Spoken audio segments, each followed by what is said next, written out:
Well, what's up, man? I want to talk to you about what I believe to be one of the most important and significant subjects in our lives, and that's relationships. Listen, I feel so strongly about relationships. I'll say this: you can't get life right getting relationships wrong. I mean that. I mean every word. You can't get life right getting relationships wrong. Now, listen, I'm not saying you can't get rich without getting relationships right. I'm not saying you can't have some success in silos without getting relationships right. But I am saying that there's a difference between a standard of living and a quality of life. You can have a high standard of living and a low quality of life, right? It means you can have an amazing house, but not like anybody in it. You can have an amazing bed and not get any sleep. You can have the most amazing cars and not feel like you're going anywhere. There's a difference between standard of living and quality of life is greatly impacted by relationships. Your greatest joy, greatest pain will come from the same place, guys. Relationships. Period. When people are at the end of their life and they're passing away, if you've ever been around them, they never ask for or rarely ask for things. They always ask for people. Because relationships matter. And so there are all sorts of relationships. And so we can talk about all types of relationships. There's platonic relationships, there's business relationships, there's kingdom relationships. But I want to talk about romantic relationships for a second. I do. I want to talk about romantic relationships. And I really want to talk about what I believe to be two important things. And that is standards and preferences.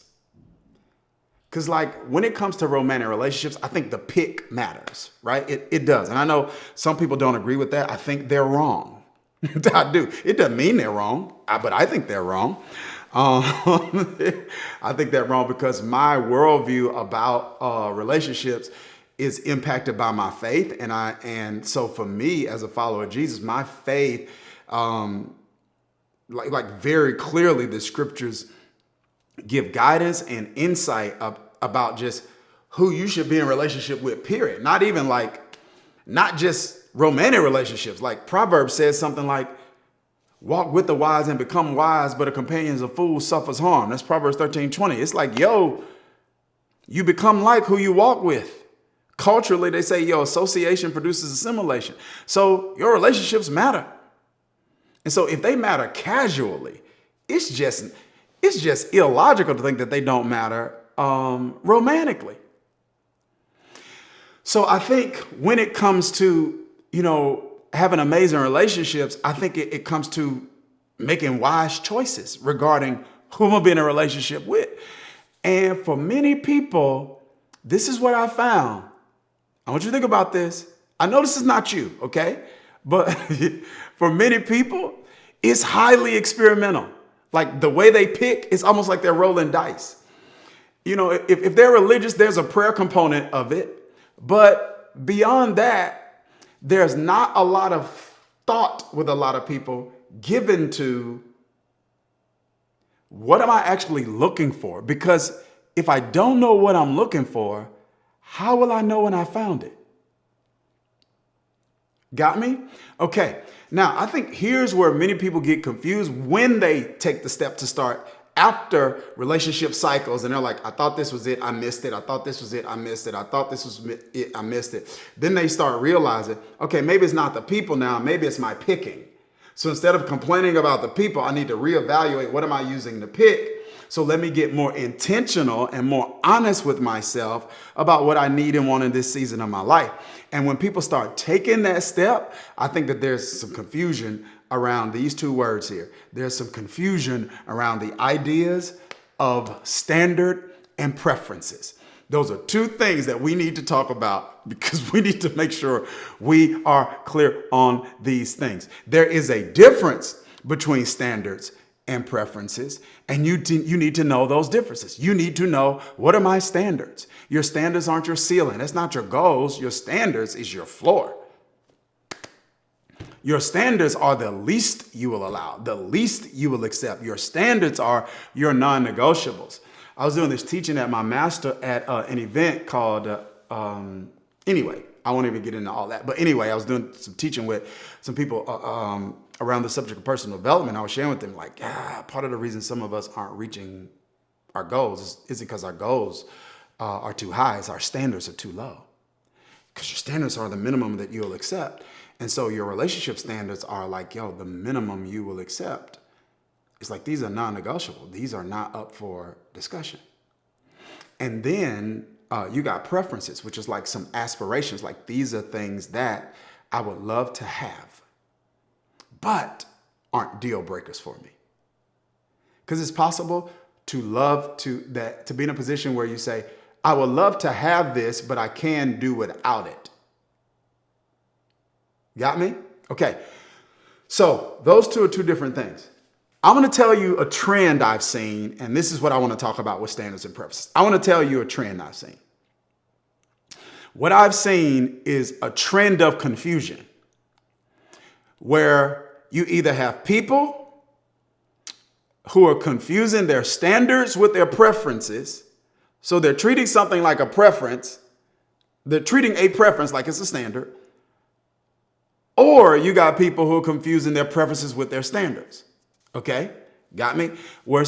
And I think the latter is the one I kind of want to lean into, because this is where I see a lot of confusion. Okay. This is what I mean. All right.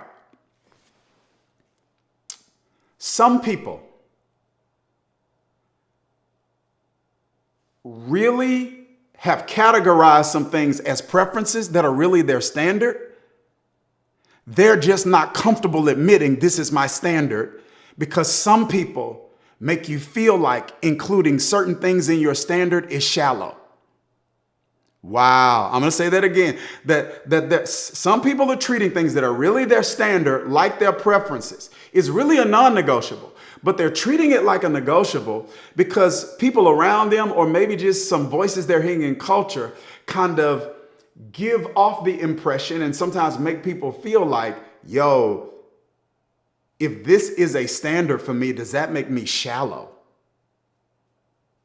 So they act like it's a preference when it's not. I see it all the time. I see it all the time.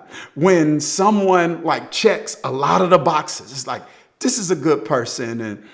And I think this person will treat me nice. And I think this person will be a good partner financially with me. And I think all of these things, but I don't like them.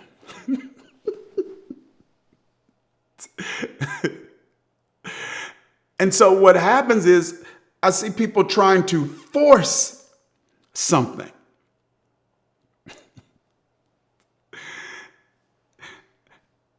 And try to conjure up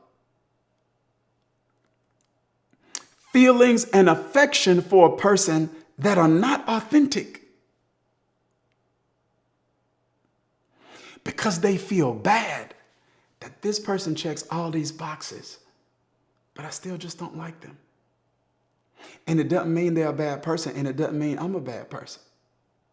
Now listen, I know there are a lot of people got a lot of strong opinions about relationships, and I want y'all to stop taking, I won't say it that way, but I do want you to consider the source of a lot of the advice that you're taking, and a lot of those that, is there social proof in their own life that the principles they're communicating to you are actually proven principles? Because this is what's happening. Like, somebody just heard what I said and they're like, that is shallow.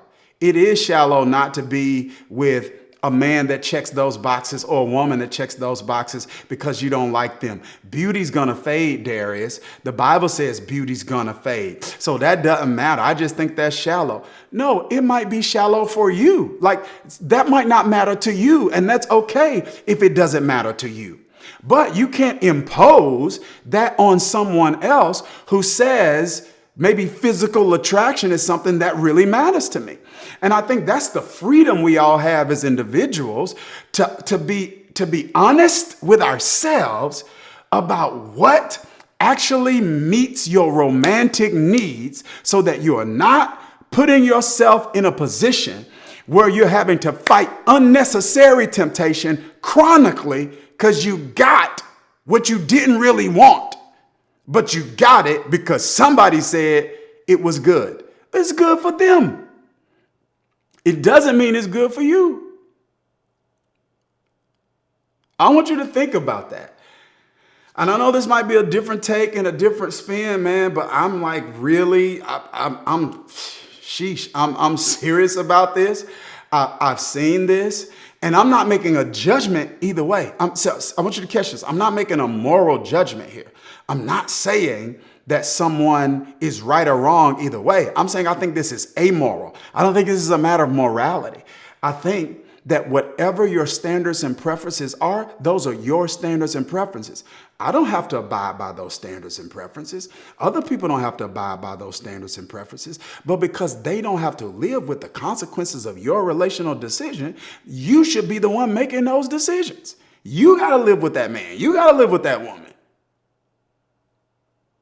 And so I am seeing people kind of force relationships with people they really don't like because they think they should like them. It's like, whatever it is, maybe you don't like tall people, maybe you don't like short people. Like, you don't like it. Or maybe it's like, okay, it's not about a physical attraction. It's just not a emotional connection. It's like, they just giving me friend. And as much as they're giving me bro, they're giving me sis vibes. So it's like, as much as you want to make it something, it's just not that. And so what I'm saying is, if it's not immoral, if it's not unethical, then don't allow anybody to determine for you what your standards and preferences should be. If something is a preference for them, it is okay that it's a standard for you. Because no one has to live with the consequences of your relational choice but you. And a lot of people who are trying to tell people who they should be with don't want the one they with. I'm sorry, I had to say it because we're all about thriving on this channel. And you can't thrive in life if you're not thriving in relationships, because relationship management isn't relationship management. Relationship management is life management. Man, I hope this helped. Do me a favor. It's the only thing I ask you to do. If this is helping you, share this with somebody else. If you aren't subscribed to this channel, subscribe. We're posting content on here almost every single day. In addition to that, I want you to make sure that you're signed up and you press that notification button. That way, every time we drop content, you can be notified about it. Okay, take care.